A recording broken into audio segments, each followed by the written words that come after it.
اچھا، ایک تاثر ہے عام طور پر، اور یہ بہت زیادہ ہے ہمارے معاشرے میں، کہ جب ایک بندہ ایک دفعہ عمرہ کر لیتا ہے یا دوسری دفعہ عمرے پہ چلا جاتا ہے تو اس کے بعد اس کے اوپر جو حج ہے وہ واجب ہو جاتا ہے، ٹھیک ہے؟ اسی طرح جو ہے مطلب دوسرا تاثر یہ ہے کہ جب انسان دوسری دفعہ عمرے پہ جا رہا ہے یا تیسری دفعہ عمرے پہ جا رہا ہے تو اس سے بہتر یہ ہے کہ وہ اپنے کسی پڑوسی کو، کسی رشتہ دار کو اس کی مدد کر دے، جس بچی کی شادی ہونے والی ہے ان کی مدد کر دے تاکہ وہ اپنی بچی کو رخصت کر سکے۔ اس کے بارے میں قرآن حدیث کی روشنی میں بتائیں کہ کیا معاملات ہیں؟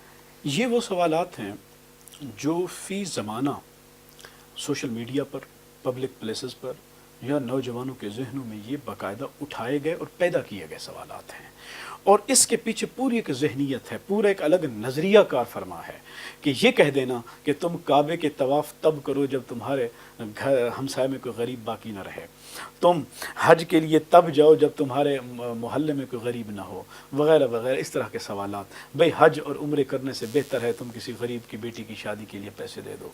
تو یہ بظاہر تو یہ وہ سوال ہے جو ایک عام آدمی کے ذہن کو بڑا اپیل کرتا ہے، اور وہ بھی یہ سوچنے پہ مجبور ہوتا ہے ہاں یار بات تو یہ ٹھیک ہے، لیکن اس کے پیچھے جو مفروضہ ہے وہ کچھ اور ہے، اس کے پیچھے جو ذہنیت ہے وہ کچھ اور ہے۔ ہمیں سمجھ میں یہ نہیں آ رہا اس سوال سے کہ تم ایک نیکی کی دعوت دے رہے ہو یا ایک نیکی سے روک رہے ہو۔ یہ سوال اصل میں یوں اس کا تجزیہ کیا جائے، بھائی اسلام نے بتائیں، کیا اسلام میں احکامات نہیں ہیں غریب کی مدد کس طریقے سے کی جائے؟ کیا اسلام، یہ تو سوال تب اٹھائیں کہ جب اسلام نے غریب اور دوسرے معاملات ان کی مدد کرنے کا حکم نہ دیا ہو، تب آپ یہ کہیں بھئی اسلام میں صدقات ہیں، صدقات نوافل بھی ہیں، وجوبی بھی ہیں، فرائض بھی ہیں، زکوٰۃ اسی میں ہے۔ زکوٰۃ کس کے لیے ہے؟ غریبوں کے لیے ہے، محتاجوں کے لیے ہے، مساکین کے لیے ہے۔ اچھا، پھر اس کے بعد صدقات واجبہ آ جاتے ہیں، صدقہ فطر آ جاتی ہے، صدقہ آپ کی یہ جتنے بھی صدقات انسان نظر مان لیتا ہے، وہ صدقہ، وہ پیسے کہاں جائیں گے؟ وہ بھی تو انہیں غرباء کی طرف جائے گی۔ نفلی صدقات ہیں، وہ کس کے لیے جائیں گے؟ غریبوں کے لیے جائیں گے۔ تو اسلام تو احکامات دیتا ہے، قرآن مجید میں کہا کہ تمہارے جو مالدار لوگ ہیں تمہاری آمدنیوں میں غریبوں کا حصہ مقرر ہے، تم ان کو دو۔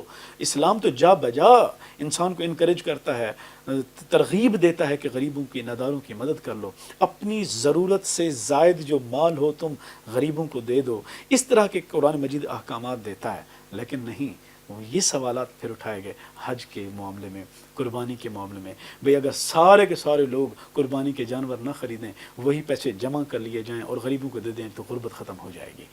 یہ ایک نان سینس قسم کے یہ اس طرح کے جملے ہیں جو بظاہر تو نوجوانوں کو اپیل کرتے ہیں۔ بھئی یہ بھی تو کہا جا سکتا ہے کہ گورنمنٹ اگر سارے ممالک باہر کے وزیروں کی تنخواہیں بند کر دے اور باہر کے اخراجات ختم کر دیے جائیں تو بھی تو غربت ختم ہو سکتی ہے۔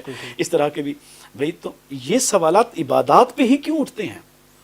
یہ کیوں نہیں اٹھائے جاتے کہ بھئی مری، ناران، کاغان اور جن کی توفیق ہوتی ہے وہ سوئٹزرلینڈ چلے جاتے ہیں، بھئی تم ان سیر و سیاحت پر پیسہ خرچ کرنے سے بہتر ہے کہ تم کسی غریب کی مدد کر لو۔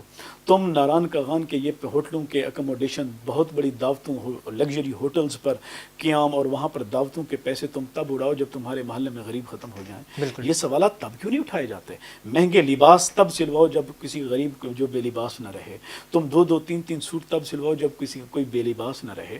یہ سوالات تب تو نہیں اٹھائے جاتے، اس لیے کہ وہاں پر ہماری انا پہ چوٹ آتی ہے۔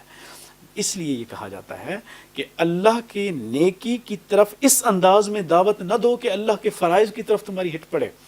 تو کا جواب دیا جاتا ہے نہیں، انسان کی خواہش ہے وہ گھومے پھرے، اللہ کی نعمتوں کو دیکھے، اس وجہ سے جناب ناران کہان اور بالکل ٹھیک، یہ لاجک آپ کا سمجھ آتا ہے۔ اچھا یہ بتائیے گا، جب زائرین زیارات پہ جاتے ہیں